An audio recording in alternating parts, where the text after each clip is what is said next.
Halo teman-teman, balik lagi dengan saya Ubid. Sekarang kita udah memasuki capture ke-16 ya untuk belajar golang basic untuk pemula. Nah, di materi video kali ini kita akan membahas tentang array di golang ya. Nah, sama dengan bahasa pemrograman yang lainnya ya, golang juga memiliki struktur data array gitu ya. Nah, array ini digunakan untuk menyimpan banyak nilai dengan tipe data yang sama dalam satu variabel ya. Jadi teman-teman kalau pengen punya value-nya misalkan banyak terus disimpan dalam satu variabel itu nanti bikin aja array ya. Lalu di golang array memiliki panjang yang tetap. Artinya ketika panjangnya sudah ditetapkan maka tidak bisa ditambah gitu ya, bertambah. Jadi pas nanti deklarasinya itu teman-teman udah tetapkan lengthnya atau panjangnya, nah itu harus sesuai panjangnya ya. Nanti kita lihat di contohnya. Untuk membuat array di golang bisa dengan dua cara, yaitu dengan keyword var atau dengan tanda titik dua sama dengan. Nah, ini sintaks deklarasi di array ya. Misalkan teman-teman bisa bikin dengan kata kunci var atau bisa juga dengan titik dua sama dengan gini. Sama aja. Misalkan kalau pakai var lalu diikuti dengan nama arraynya sama dengan lalu bracket gini ya. Di sini lengthnya, di sini teman-teman panjangnya disebutin misalkan 3 atau berapa gitu ya. Lalu tipe datanya, lalu value-nya atau elemennya ya yang di sini yang dimasukin ya. Nah, ini panjang arraynya didefinisikan ya, gitu ya. Di sini lengthnya didefinisikan, lalu bisa juga panjang arraynya disimpulkan atau teman-teman nggak tulis gitu ya, tapi pakai titik 3 gini ya, bracket titik 2, misal var nama arraynya sama dengan terus bracket gitu ya, lalu titiknya 3 kali ya, terus tipe data, lalu curly bracket, lalu value atau elemennya masukkan di dalam sini gitu ya. Jadi nanti si panjangnya ditentukan dari si elemennya ini. Misalkan elemennya di sini 3 gitu ya. Nanti di sini dia disimpulkan 3 gitu ya. Lalu bisa juga dengan tanda titik 2 sama dengan. Kalau pakai tanda titik 2 sama dengan nggak usah pakai var ya, sama kayak variabel. Jadi nama array lalu titik 2 sama dengan, tinggal masukin lengthnya, lalu tipe datanya, lalu value atau elemennya di sini panjang array didefinisikan sama ya, ini lengthnya, lalu nama array titik 2 sama dengan. Nah, ini yang panjangnya tidak ditulis ya, artinya disimpulkan dari elemennya sama kayak gini. Cuman kalau ini pakai titik 2 sama dengan, lalu di sini tipe data, lalu value, lalu atau elemennya ya dimasukkan di sini. Oke, seperti itu ya untuk sintaksnya. Nanti lebih jelasnya kita lihat di contohnya. Nah, ini contoh untuk membuat array di golang ya. Yang ini kita coba dulu dengan panjangnya yang sudah ditentukan di sininya. Oke, lebih enaknya kita langsung aja ya coba di kode editor kita. Teman-teman seperti biasa buka VS Code atau bebas mau pakai apa aja ya. Nah, di sini misalkan saya bikin folder namanya Go Array. Ini bebas teman-teman mau taruh di mana tempatnya. Lalu kalau udah dibuka nanti teman-teman kalau udah dibuat foldernya tinggal buka di VS Code-nya. Oke. Kayak biasa. Nah, kalau udah kebuka seperti ini, teman-teman kayak biasa ya bikin main.go. Oke. Kita bikin package-nya main, function-nya main. Nah, kita masukkan di sini ya. Misal kita tadi bikin satu array ya, var A1 misalkan nama arraynya, sama dengan bracket. Nah, ini panjangnya dimasukin misalkan 3 kita bikin. Lalu tipe datanya integer, lalu diikuti dengan elemennya gitu ya. 100 isinya 200 misalkan 300. Oke, ini kita bikin satu lagi dengan yang pakai titik 2 sama dengan, itu nggak pakai var, langsung nama arraynya titik 2 sama dengan, lalu biasa ininya lengthnya berapa, misalkan kita bikin 4. Nah, ini integer misalkan, lalu kita masukkan di sini elemennya misalkan 400, 500, 600, 700 gitu. Nah udah seperti ini, lalu kita coba print atau cetak ya. Di sini A1, lalu kita cetak satu lagi A2. Nah gini ya. Oke, jadi kan array itu digunakan untuk menyimpan banyak nilai dengan tipe data yang sama ya. Ini tipe datanya sama, integer semua, lalu dia menyimpan banyak nilai, artinya lebih dari satu ya. Kalau variabel biasanya deklarasi satu gitu ya.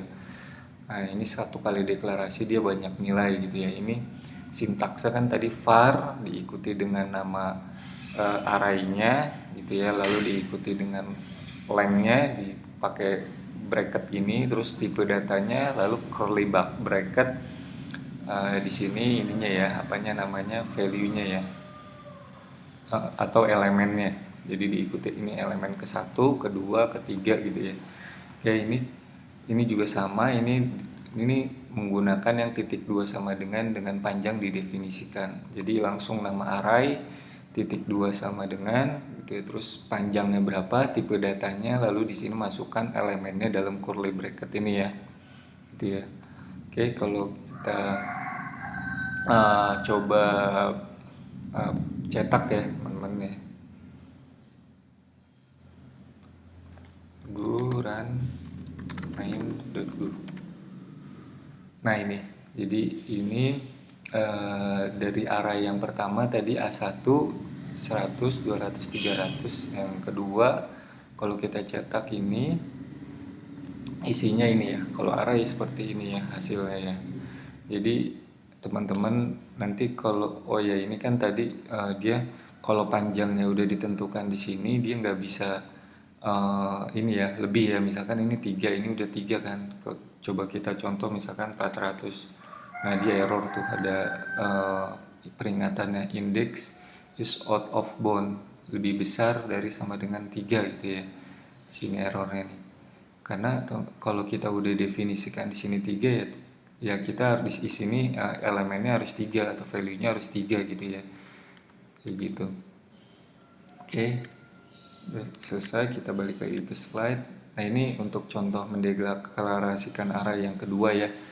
Ini yang panjangnya disimpulkan ya. Ini tadi pakai tanda titik gini ya, titik 3 ya. Jadi ini misalkan teman-teman nggak tahu mau bikin array berapa, misalkan panjang gitu ya, ya udah titik 3 aja gini, nanti tinggal masukin di sininya aja nilainya berapa, lalu nanti di sininya disimpulkan oleh si compilernya. Oke, kita coba lagi. Nah ini kita coba lagi ya. Di sini misalkan kita bikin var A3 sama sintaksnya sama dengan, lalu diikuti dengan panjangnya, misalkan ini kita panjangnya nggak tahu, udah giniin aja, lalu tipe datanya, lalu tinggal masukkan di sini 10, 20, 30 misalkan gitu ya, kita panjangnya 3, lalu sama misalkan bikin satu lagi A4 yang pakai titik 2 sama dengan, lalu panjangnya disimpulkan pakai titik 3 ya, lalu tipe datanya, lalu isinya misalkan 40, 50, 60, 70. Oke, kayak gini ya. Nah tinggal di sini kita cetak lagi ya, ini A3, ini A4 gitu ya, kayak gini kita cetak.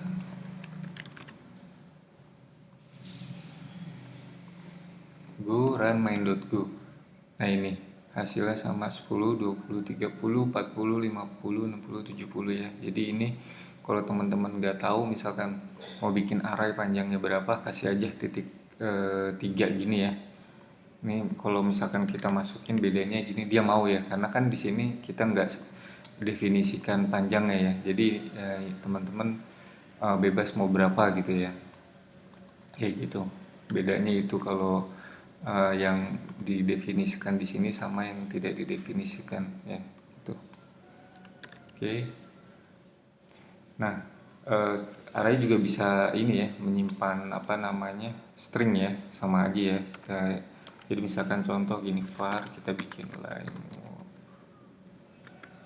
language gitu ya, misalkan sama dengan, terus panjangnya berapa 3, lalu tipe datanya stringnya, bisa juga ya pakai stringnya, misalkan gini, misalkan tinggal masukin misalkan Go, terus koma ini Java gitu ya, koma C misalkan ya. Oke, itu lalu tinggal dicetak aja di sini language.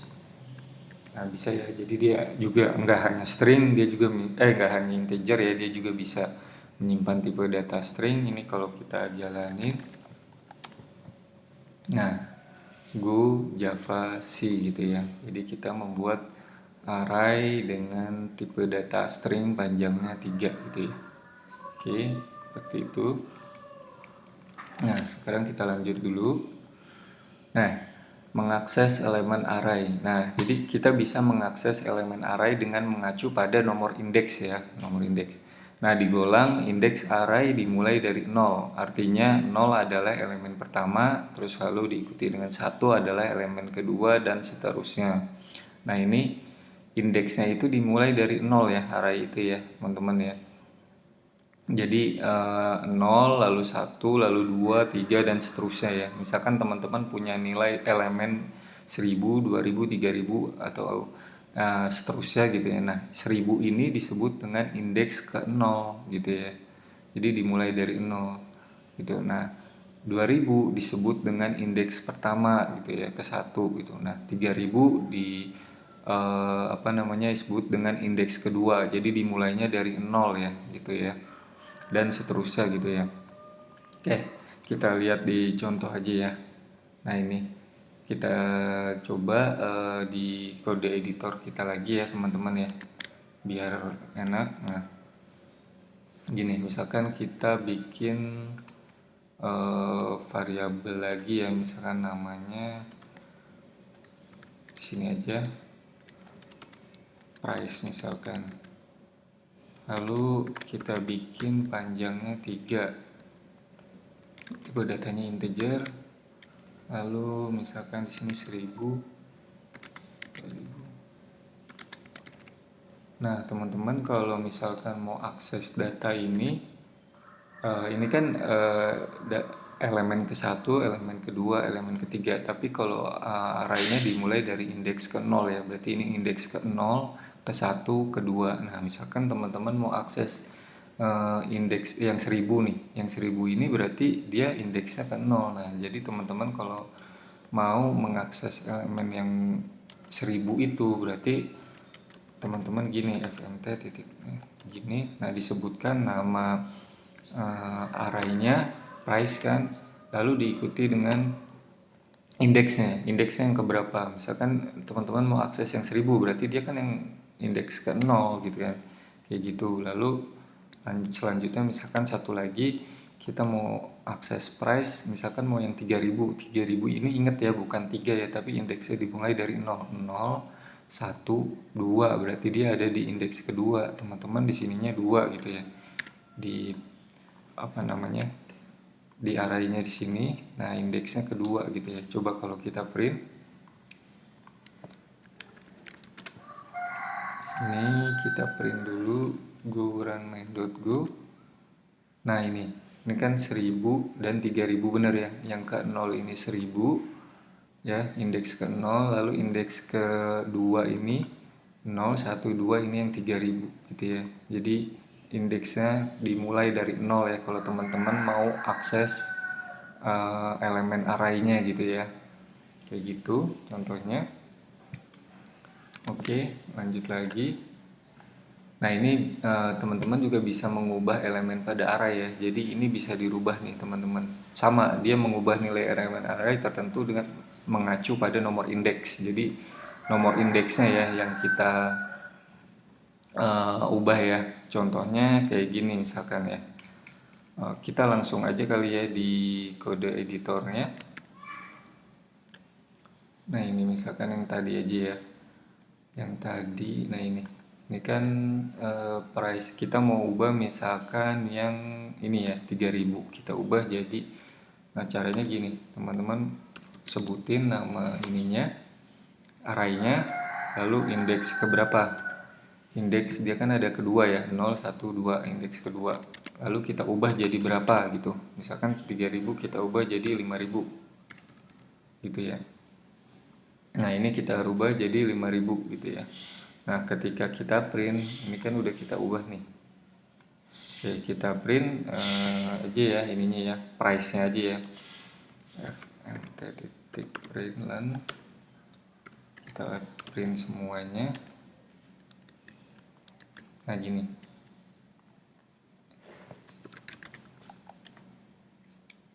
Nah, ini berubah kan, 1000, 2000 jadi 5000. Harusnya kan tadi 3000 ya ini. Karena ini kita ubah di bawahnya jadi 5000, jadi dia ketika dicetak lagi dia berubah ya.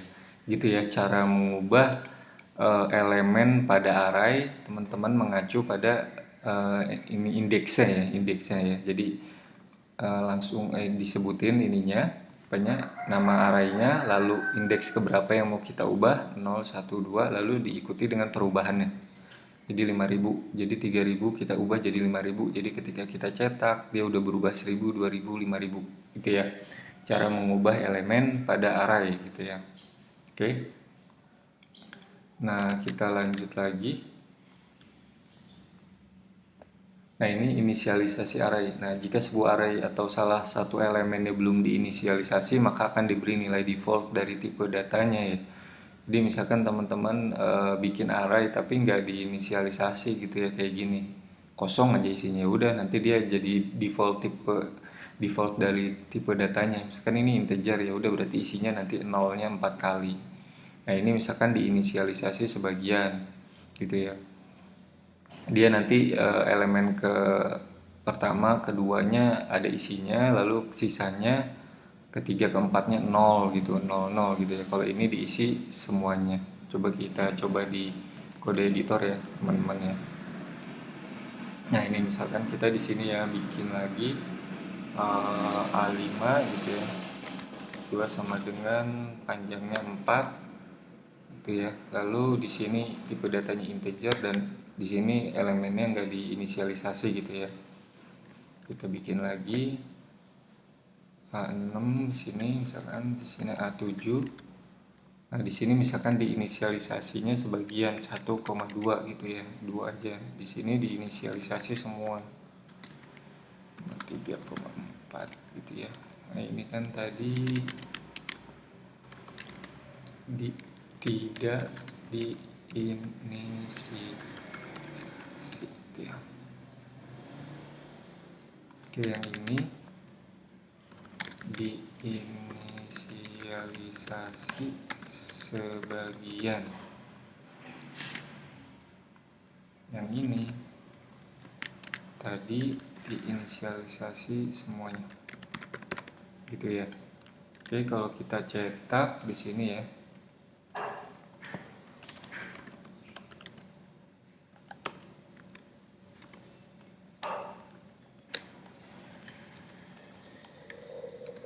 Nah, ini kita coba cetak ya teman-teman ya, yang ini. Oke, kita lihat hasilnya.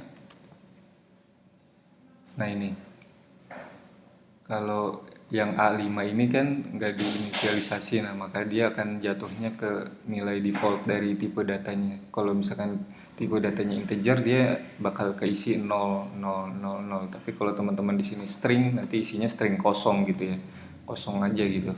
Terus kalau di ini diinisialisasi sebagian, nah ini elemen pertamanya 1, elemen keduanya 2 sesuai ini ya. Nah, kan ini masih ada sisanya kan 4, berarti diisi sama dia 0, 0 ya. Nah, kalau diinisialisasi semuanya ya udah 1, 2, 3, 4 sesuai panjangnya, sesuai dengan isi elemennya. Seperti itu ya teman-teman ya. Jadi kalau nggak diinisialisasi dia akan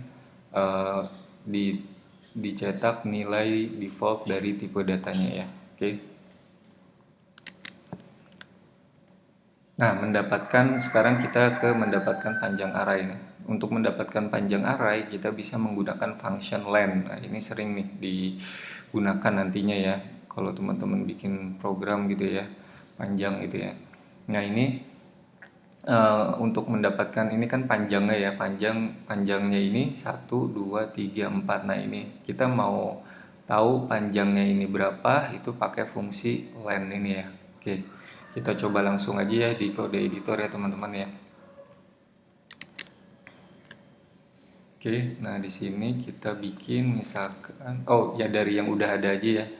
Misal kita cetak yang A2 sama language ya, itu panjangnya berapa? fmt titik println. Nah di sini teman-teman sebelum masukkan nama arraynya, dimasukkan dulu functionnya namanya len, lalu diikuti dengan si arraynya, misalkan A2 tadi panjangnya berapa gitu ya, lalu fmt titik print satu lagi ya, misalkan yang ini len juga, len dulu functionnya lalu diikuti dengan si arraynya. Yang language kita ini ya berapa sih. Nah kita mau tahu panjang A2 sama language itu berapa, ini yang A2 nih kita pengen tahu ini panjangnya berapa, language kita pengen tahu panjangnya berapa gitu ya. Oke, kita cetak.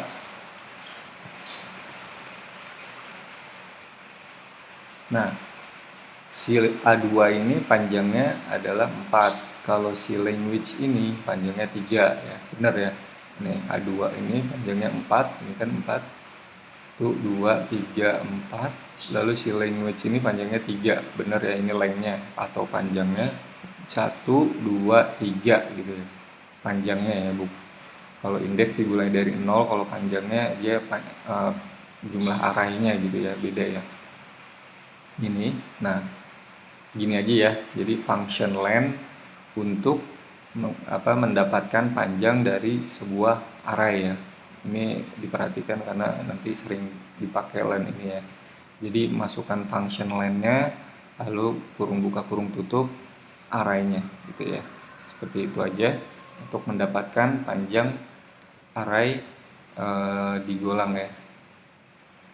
Oke, seperti ini kodenya. Kita lanjut lagi.